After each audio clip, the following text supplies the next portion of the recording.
దేవుని పరిశుద్ధ నామంలో మీ అందరికీ ప్రత్యేకమైన శుభములు, ఆశీర్వాదములు.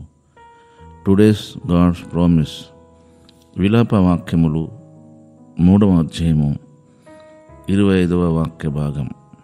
విలాప వాక్యములు 3వ అధ్యాయము 25వ వాక్య భాగం. తన్ను ఆశ్రయించు వారి యెడల యెహోవా దయాళుడు. తన్ను ఆశ్రయించు వారి యెడల యెహోవా దయాళుడు. దేవుడు నమ్మదగినవాడు.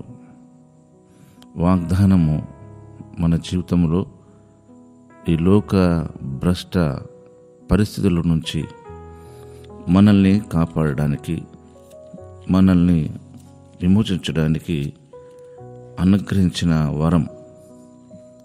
ఈ విషయాన్ని మనం అంత తేలికగా తీసుకోకుండా వాగ్దానాన్ని మనం ఆసక్తితో, ఎంతో ఇష్టంతో మనం యాక్సెప్ట్ చేయాల్సి ఉంది. పేతురు గారి ద్వారా దేవుడు చెప్తున్న ఈ మాట గమనించండి. పేతురు గారి ద్వారా దేవుడు రాయించిన 2వ పత్రికలో 1వ అధ్యాయం గమనిస్తే 4వ వాక్యం. ఆ మహిమా గుణాతిశయములను బట్టి ఆయన మనకు అమూల్యములను అత్యధికములైన వాగ్దానములను అనుగ్రహించి ఉన్నాడు. దురాశను అనుసరించుట వలన లోకమందున్న భ్రష్టత్వమును ఈ వాగ్దానముల మూలంగా మీరు తప్పించుకొని. గమనించండి, దురాశను అనుసరించుట వల్ల లోకమందున్న భ్రష్టత్వమును ఈ వాగ్దానముల మూలంగా మీరు తప్పించుకొని. మనకు తెలియకుండానే మనలో దురాశ ఉంటుందనే విషయాన్ని గమనించాలి. ఆ దురాశ ఈ లోకమందున్న భ్రష్టత్వం నుంచి ఈ వాగ్దానం వలన మనం తప్పించబడతాము అంటే దాని అర్థం, మనము ఈ లోకములో మనకు తెలియకుండానే మనము తప్పు పాపము చేసే అవకాశము, అలవాట్లు ఉన్నవారము. మనమేంటో మనకు బాగుగా తెలియదు, కానీ మనమేంటో దేవునికి బాగా తెలుసు అనే విషయాన్ని దేవుని వాక్యం ద్వారా మనకు అర్థమవుతుంది.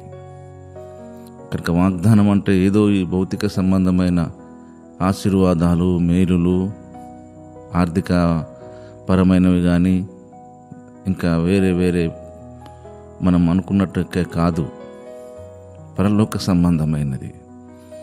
చూడండి, దురాశ వలన అనే మాట గమనించండి.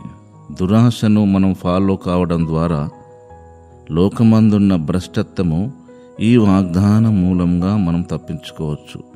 కనుక వాగ్దానమే మనం నమ్మకుండా ఉంటే ఈ లోకంలో భ్రష్టత్వంలోకి వెళ్ళిపోతాం. కనుక దేవుని వాక్యములు రాయబడ్డట్టు తను ఆశ్రయించు వారి యెడల యెహోవా దయాళుడు. మనం ఆయన ఆశ్రయించాలి. ఎందుకు ఆశ్రయించాలి?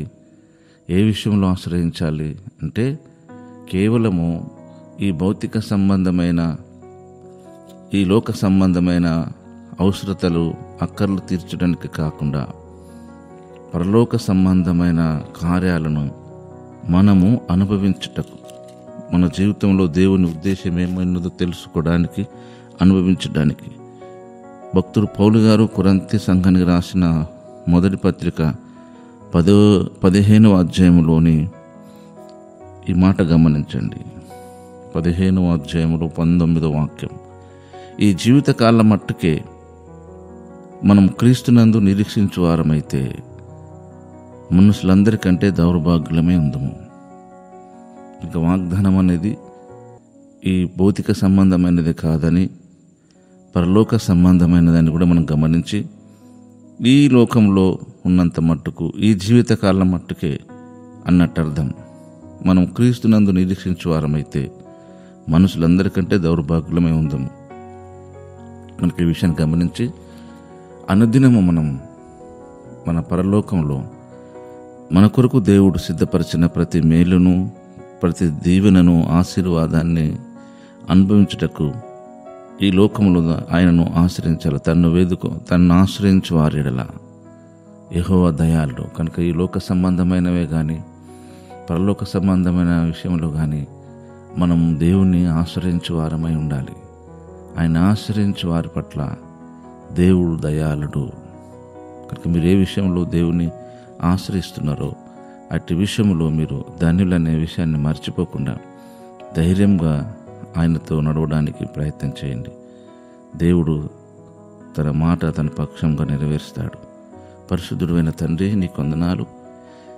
ఈ దిన వాగ్దానం కొరకై నేను స్తుతిస్తూ యేసు నామములోనే ప్రార్థిస్తున్నాం తండ్రి. ఆమేన్.